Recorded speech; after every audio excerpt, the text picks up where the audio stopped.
Okay. Good evening, my people. We are going live. And hello, my name is Jack Daniels, featuring the Boxes Trainers channel with a brand new episode of boxing. Now let's talk about it. Tonight, December the 2nd, 2023, Houston, Texas was the venue. The main event was none other than Ryan Garcia, better known as King Ryan Garcia. Ryan Garcia versus Oscar Duarte. Garcia is 25 years old. He's 5'9". He has a 70.1 inch arm reach. He's a right-hander. He has 23 wins, 19 KOs, 1 loss, 1 stop. Both of them came at the hands and the demise of Devontae Tank Davis, and 0 stops. Let's talk about Oscar Duarte. Duarte is 27. He's 5'9". He has a 71-inch arm reach. He's a right-hander. He's 26 wins, 21 by KO, 1 loss, 0 stops, 1 draw. Now, actually, this fight was one of expertise. It had a low expectation as far as this pundit is concerned, but at the end of the day, once the fight ran its course, I was of the opinion that we featured a darn good exposition of boxing, noteworthily from the king himself, Ryan Garcia. Ryan Garcia put on a dazzling performance in the ring tonight, right? It was like I couldn't really believe what I was seeing. Ryan Garcia's popped that lever off that his opponent's body was unbelievable. All you heard was thuds, thuds, thuds, thuds. That was leather being bounced off Oscar Duarte. It was like thuds, bow, bow. And I was like, man, Ryan Garcia got punch. Ryan Garcia got power. And he did. It was said by Devontae Tank Davis that in the sense that only thing that he was capable of throwing effectively was a left hook. That was it. That was all. But tonight we saw a little bit of Ryan Garcia in his upper dimensions in boxing, right? I'll say like he was moving.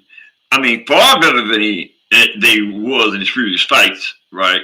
It would be safe to say that his new trainer has engaged him properly in the sense that he respects him enough to follow what he has to say. And I have to commend his trainer. I believe it's Derek Johnson, if I'm not mistaken, the same trainer the past trainer of Errol the True Spence. So that fight, Ryan Garcia and Oscar Duarte, went 8 rounds. Ryan Garcia got him out of there in 8 rounds. It was a good fight though. Like I said, I was like really throwing for a loop when I saw Ryan Garcia putting his hands on Duarte. Duarte, yeah, putting his hands on Duarte, and like at the end of the day, I have a renewed respect for Ryan Garcia's ability to box. If he continues to improve, who's to say that the 140-pound weight division or the 147 weight division needs to be put on notice because Ryan Garcia is worthy of potentially being a world champion. Now, see, that's how men respond to making mistakes. I said that I didn't think that Ryan Garcia was good. In fact, I had used terms which I don't want to use anymore because they were over the top. But I just felt that I hadn't really seen enough of him, and what I saw of him, I didn't consider him to be an elitist. But today, he is proving worthy of being considered as an elitist in the field of boxing. So let the record reflect that today I'm having a dish of crow. Okay. And also, they had a excellent undercard. The undercard featured Floyd, Schofield, and Ricardo, Lopez, Toreres, right? That fight was good too. It didn't last that long in the first round, and it was just a Floyd Schofield night of dominance. He just dominated the fight. I mean, he just dominated. Let's discuss on it, and there's nothing to really mention about the fight other than Ricardo Lopez Torres got dominated. I mean, beat up. You feel me? Schofield is a 140-pounder, a super lightweight, or junior welterweight, whatever pleases you, right? He's 21. He's 5'7". He has a 68-inch arm reach. He's a right-hander. He has 16 wins, 12 by KO, no losses, no stops, and no draws.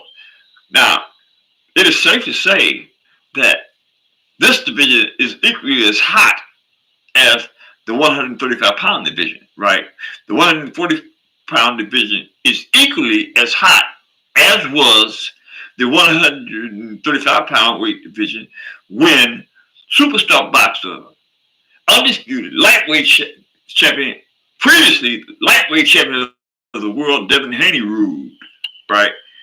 And when Devin Haney ruled the 135-pound division, that weight division, that weight class was considered during the course of Devin Haney's reign as the WBC then undisputed lightweight champion of the world.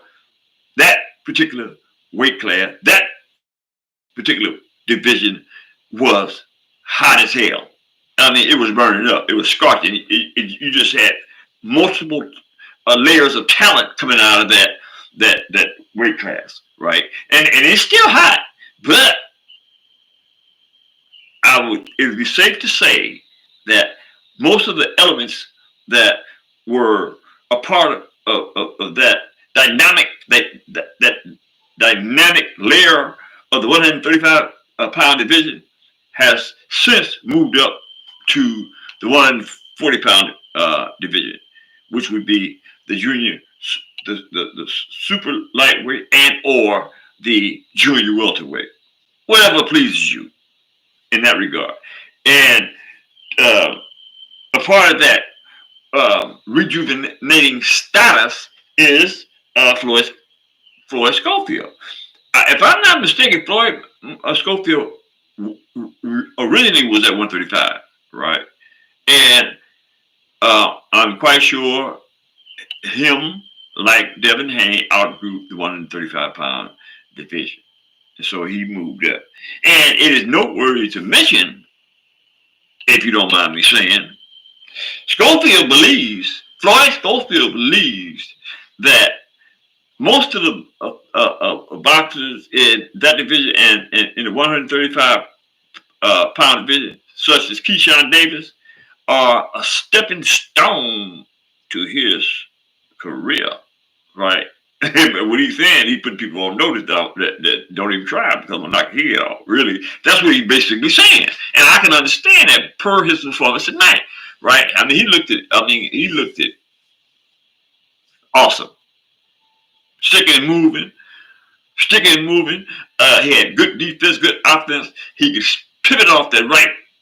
I noticed that he pivoted off that left leg and countered off it also. Yeah, he is beginning to be one dazzling boxer. Boxer is what he's becoming, a boxer, one dazzling boxer. Okay. Like I said, that didn't go too well for Mr. Ricardo Lopez Toreres.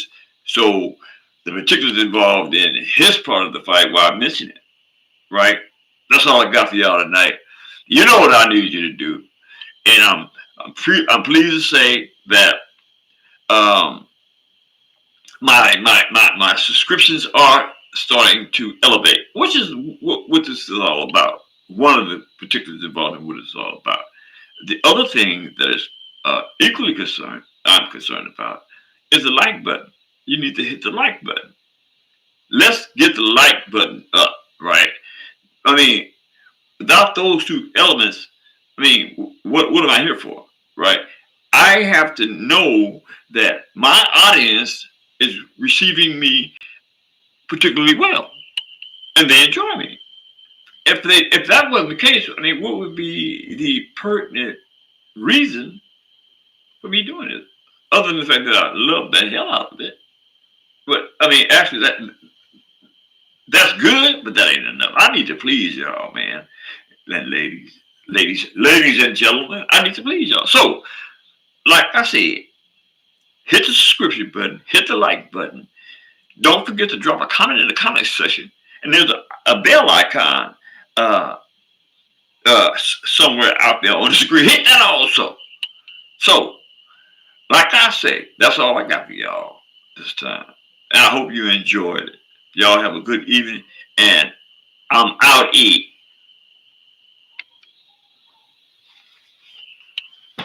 I am getting pretty darn good.